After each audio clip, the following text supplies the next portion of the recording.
All right. So thank you for joining me, first of all, on this very exciting night where we're going to talk about high functioning burnout and when coping isn't enough anymore. I, no, it's not doing it. There we go. I am Jennifer Torres, acupuncture physician and holistic practitioner. I work with women experiencing burnout, overachieving women who are giving, giving, giving, doing, and are a little bit more exhausted than we'd like to see them. Tonight, we're going to talk about why rest isn't restoring you the way that it should, why you can sleep as much as you want, and it's just not enough.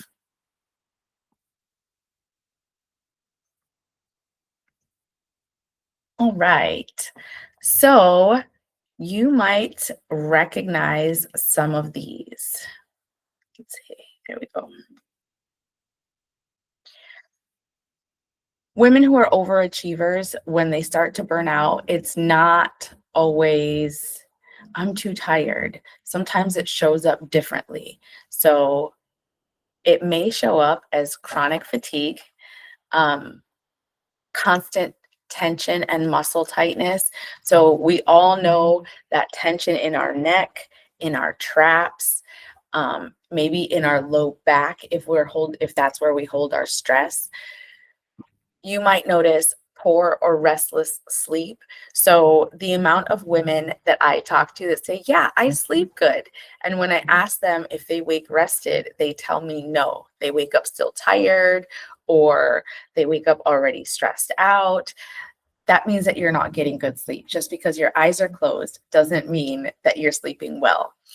You might also notice weight changes. This can be gaining or losing depending on your body type, digestive dysfunction. So we're looking at frequent bloating or heartburn, lack of appetite, increase of appetite, because a lot of us, when we're experiencing this burnout, we have a cortisol crash, and then immediately we start looking to replenish that energy, first of all, and second of all, create comfort and safety in the body. So then we'll start having all of these cravings. A lot of women who are burned out get a lot of headaches. They get a lot of TMJ. They clench their jaws a lot. This leads to a lot of neck discomfort and then moves into the constant muscle tension and tightness, especially along the traps, which then leads into other muscles becoming tighter, like the two long muscles along the spine. Emotionally, burnout leads to feeling easily overwhelmed. So things that we used to be able to handle, multiple things that we used to be able to juggle, we just feel like we can't do that anymore. We might notice a shorter temper, a little less patient, a little more irritable or more frequently irritable or quick to get irritated. Um, because you're already full. If we think of ourselves as a pressure cooker and only being able to fill up so much, once you're mostly full, one more thing is enough to cause the pot to burst. I notice a lot of women with a lack of joy or enthusiasm. They're not really sure what makes them happy. They don't actually understand the difference between happiness and joy. A lot of women don't even know what it feels like to be in a state of peace or at peace or feel peaceful. Some women go from having a shorter temper to just being dissociated, disconnected, emotionally numb, not really present in in their own life, in their experiences with their family members. You might notice an increased amount of anxiety, and that ties back to being overwhelmed. Again, if your pot is almost full and one more thing is pushing you over, then we are going to experience anxiety because our body is now in a state of survival and we want to flee that overwhelming sense of this is too much. It's going to take me over. It's going to drown me. Because ultimately, our bodies don't know the difference between another task, burnout, and a saber-toothed tiger chasing us. I see a lot of burnt out and overachieving women who withdraw from their favorite activities or they stop socializing as much because they're tired. So when they are home, they either want to spend the little bit of energy they have just kind of chilling with their families because they don't really have the capacity to get up and go and do other things because then they won't have the energy to do the things that have to be done, i.e., laundry, cooking, or going to work for a paycheck.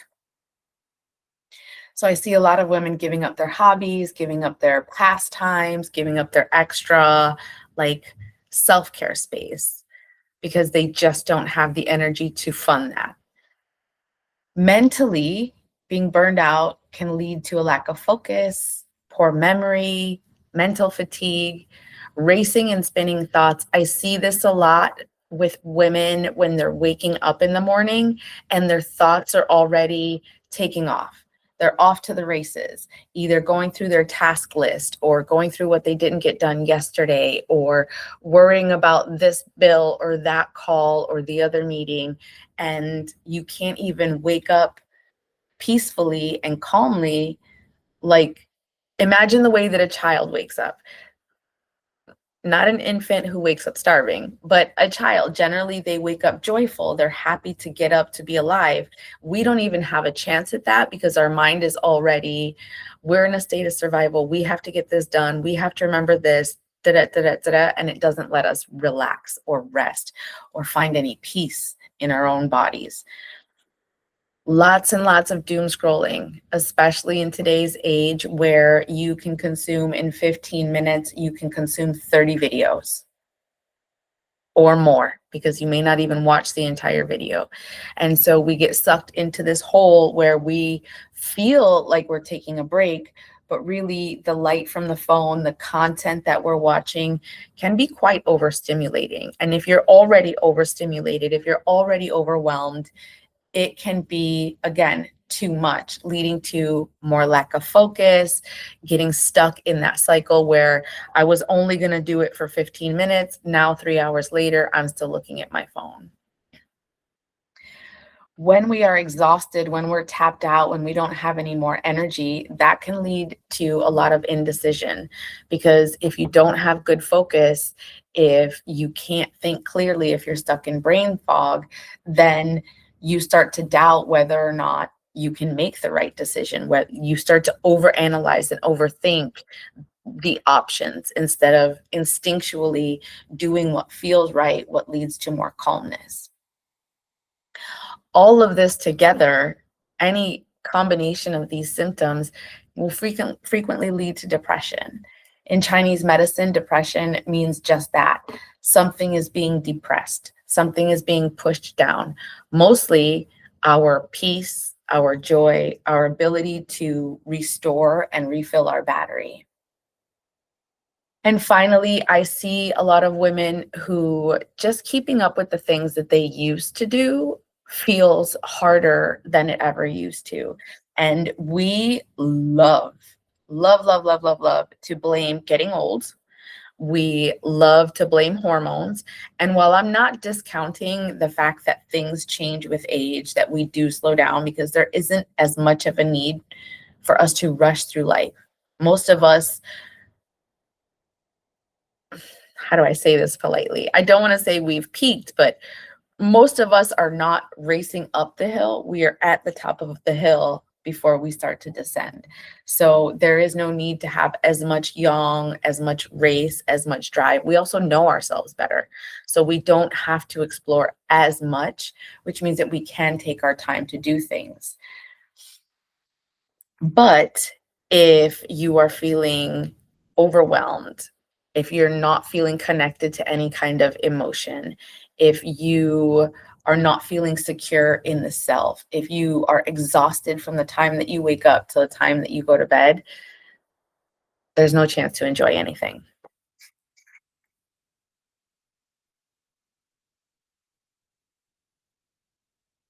So, as overachieving women, you keep showing up because what are you going to do? Not go to work, not feed the kids, not get the laundry done. You push through. You don't feel well, but you get up and you do the things anyways. You keep rising above. Doesn't matter how tired you are, nothing's going to stop you from achieving the things that you want to achieve. But on the inside, you're running on fumes. It's I used to refer to it as summoning the energy. It almost felt like I had to, like, out of nowhere generate some energy so that I can push through in whatever it is I had to accomplish, which ultimately is so unhealthy for your adrenal glands. So I want to ask you here to just take a moment and think about where you see yourself in these lists. I'm going to scroll back to one. Where you see yourself on this list. Are you more physically depleted, more emotionally depleted, more mentally depleted? Is it a combination of the three? Just take stock and take notice of what most resonates with you.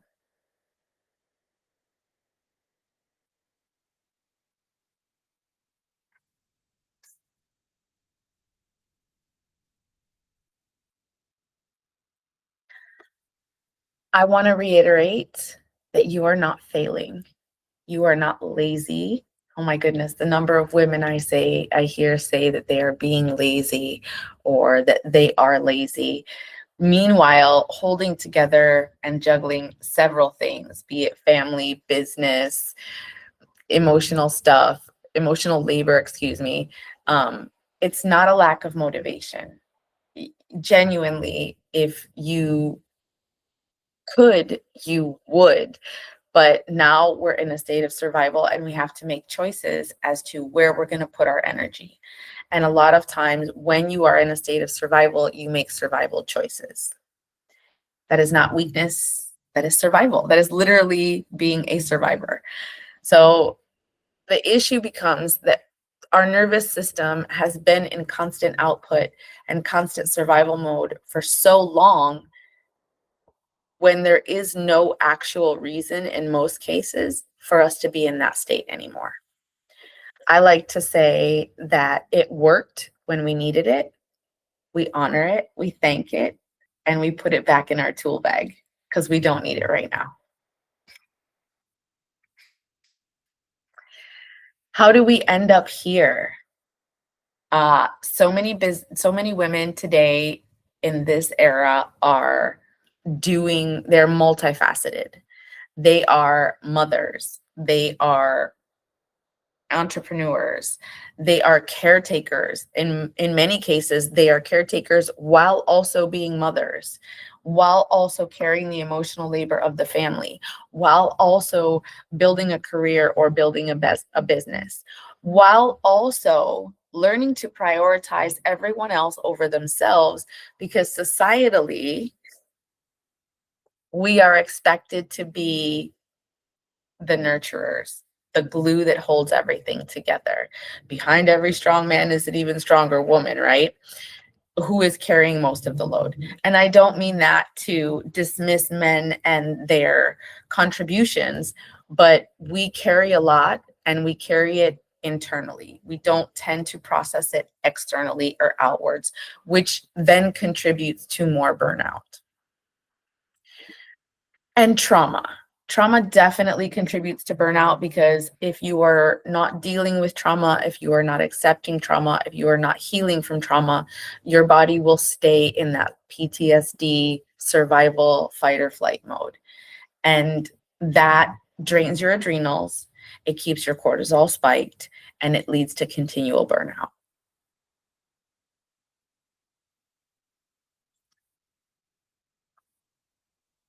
What continually contributes to burnout? Because in theory, we should be able to work really hard and go to bed at night and wake up refreshed.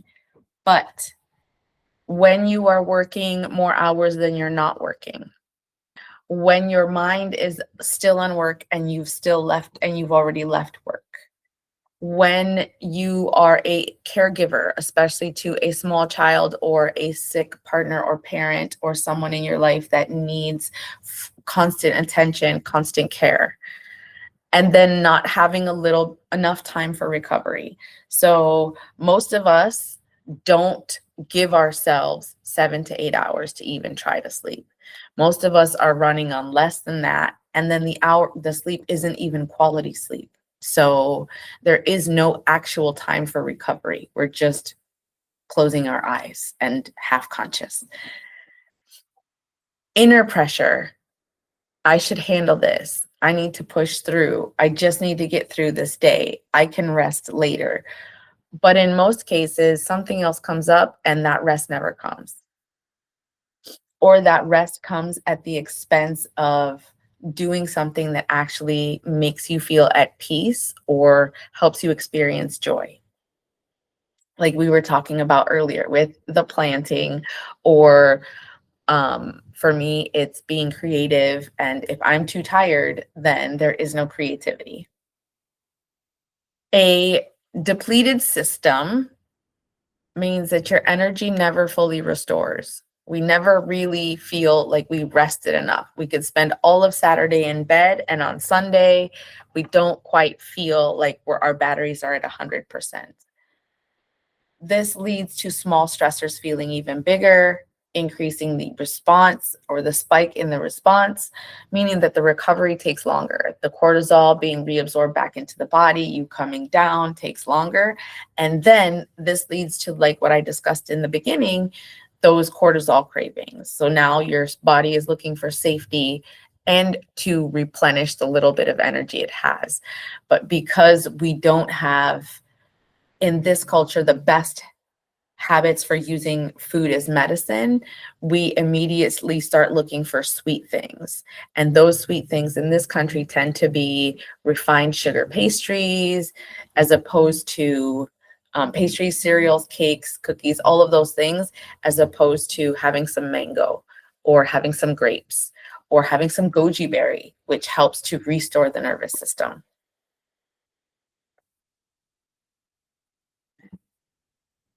So what begins to shift burnout? First of all, awareness, noticing early signs of depletion, recognizing your limits sooner, listening to your body, getting in touch with your intuition, at least in your own body, is key here, because it makes it much easier to identify what you're feeling.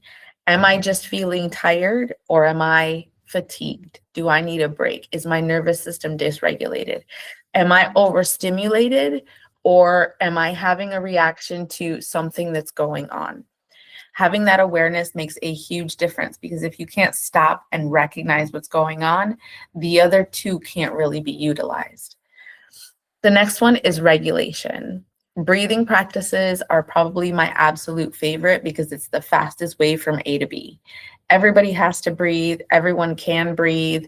There is very little practice involved with many of these breath techniques, unlike things like meditation, which I absolutely love.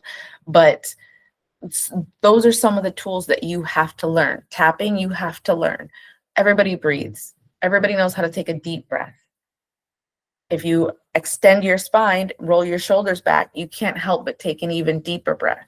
So it's the fastest way to get from A to B, to get your nervous system regulated, to get your body calm, and to get your mind refocused. Slowing the nervous system is exactly that. You can do that with regular Tai Chi. You can do that with regular yoga. By regular, I mean consistent. You can do that with consistent breath practices. So every day, being mindful that at least once an hour, you are breathing all the way into your belly. Making sure that you are sitting up straight when you're taking nice deep breaths, not letting stress shorten that breath into your chest. And then creating small recovery moments. In today's society, most of us who are working don't even take a lunch hour. And if we do take a lunch hour, a lot of times, or lunchtime, I shouldn't even say hour, a lot of times we're doing it in front of the computer or at our desk. So we're not actually leaving the environment. We're not actually giving our digestion a chance to work properly. We're not actually taking the time to refuel the system that we need to make it through the end of the day. So having a meal, having a snack, taking a walk on a break, just having a moment where you are disconnecting from whatever activity it may be, whether it's working, dealing with the family, caretaking, studying, whatever it is, creating those interruptions to allow your system to reset is so very important. And then finally is support. So we want to change the patterns that lead to burnout. So we want to change the voice in our head that says, keep going, push through, you can do it, you have to do it, no choice. We want to change the habits like sleep hygiene. We want to turn our phones off after a certain time. We want to make sure we're not eating after a certain time. We want to make sure that we're taking our supplements like magnesium or having a cup of tea so that we can get our body used to and our mind used to having a bedtime and a time to disconnect and rest. Having guidance or accountability. So setting goals, making a plan, making sure that you're checking in with those steps and attaining those goals, getting a coach, talking to a friend, setting healthy boundaries. And then making space for real recovery, meaning committing to yourself, knowing that once a week, you're going to show up to whatever class or whatever coaching session, or you're going to commit X amount of days to this activity, which allows you to slow down and get your system re-regulated. Knowing that you're going to have to make some changes and that it's not just going to happen with simple awareness. All right. So, like I said, your breath is one of the fastest ways to influence the nervous system. And we are going to do one of my favorite breath practices. We're going to do alternate nostril breathing. So, you're going to take your hands and you're going to bring your 3 middle fingers down, your first, middle, and ring finger. And you're going to take a nice deep breath in through your nose. And you're going to cover your right nostril and exhale.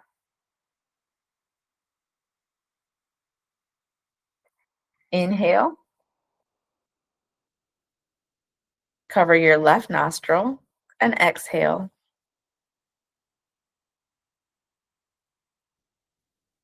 Inhale. Switch sides and exhale. And I want you to keep breathing as I talk a little bit about the alternate nostril breath. When you're pressing on your nose, you're pressing so gently. You're just trying to block the airway. You're not smushing your nose down. You're always starting with the exhale, finishing with the inhale, and then switching sides. And you want to do this as slow and as intentionally as you can. It helps your nervous system come into a rest and digest state instead of a fight, flight, flee, fawn, freeze state.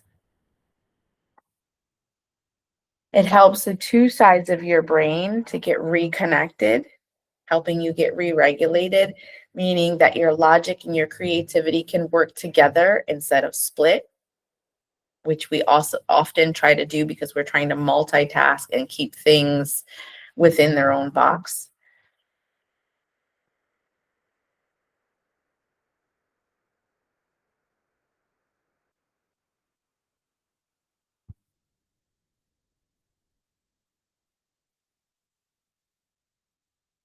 And just bringing the awareness to your chest as it expands with the inhale and deflates with the exhale.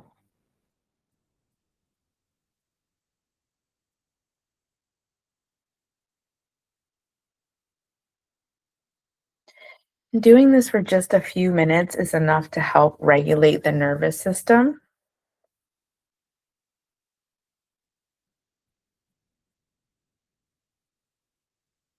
And with your last inhale, you're going to release your hand and exhale.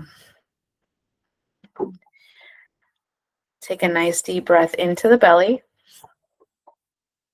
and exhale, release.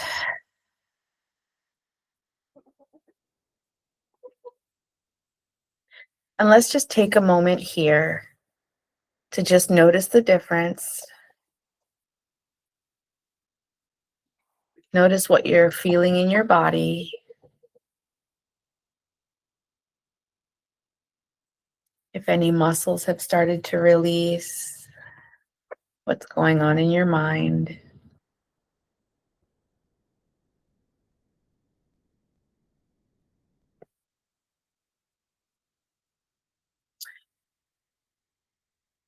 So burnout recovery is a process. There is no magic pill. There is no one thing that will restore you entirely. It's usually a series of things, the same way that a series of things led us to burnout. A series of things lead us back to whole health and being restored. And real recovery usually involves learning to recognize early signs of depletion.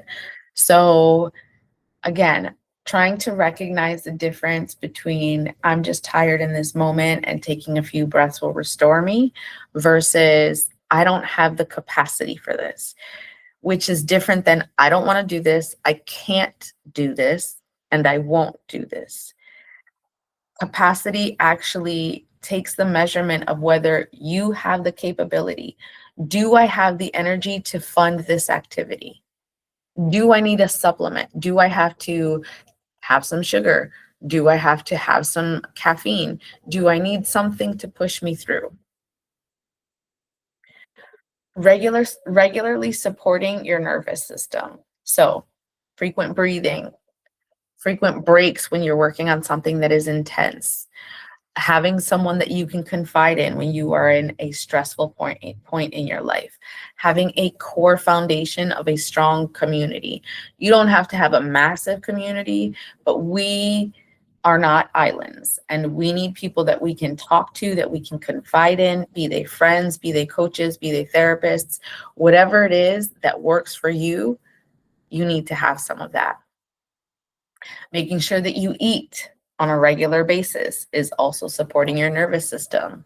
Allowing yourself time to rest without asking for permission or earning it, also very important for supporting your nervous system.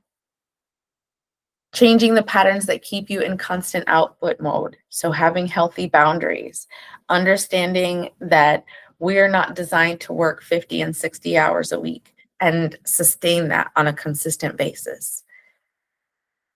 Creating space for rest, joy, and personal priorities, meaning get a hobby, doing something fun, enjoying something to the point where you are laughing until your cheeks hurt.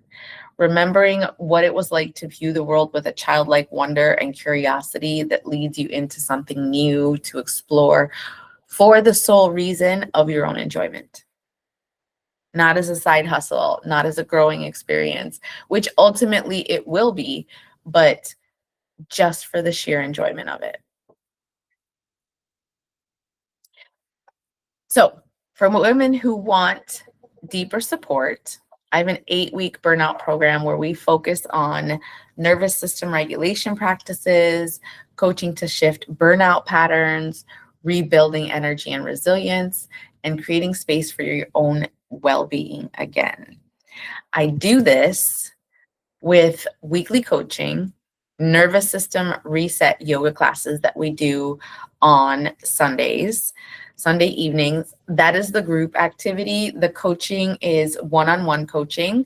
On Sundays, we have community, we have that class, and teaching you practical tools for regulating stress and restoring energy. So first, helping you be accountable, and then teaching you the ways to hold yourself accountable to make space for joy and peace and health in your life. If you are curious, I am happy to talk more about it. You can find me at www.regulatedselfcare.com, or you can send me a text with the word reset to 813-773-4934. I would like to thank you so much, so much for joining me. And for the live presentation, we are going to take a pause and go over questions, reflections, and thoughts. And for the recording, you can make a comment in the comments, or you can find me at my website, like I said, www.regulatedselfcare.com, or you can send me a text, 813-773-4934.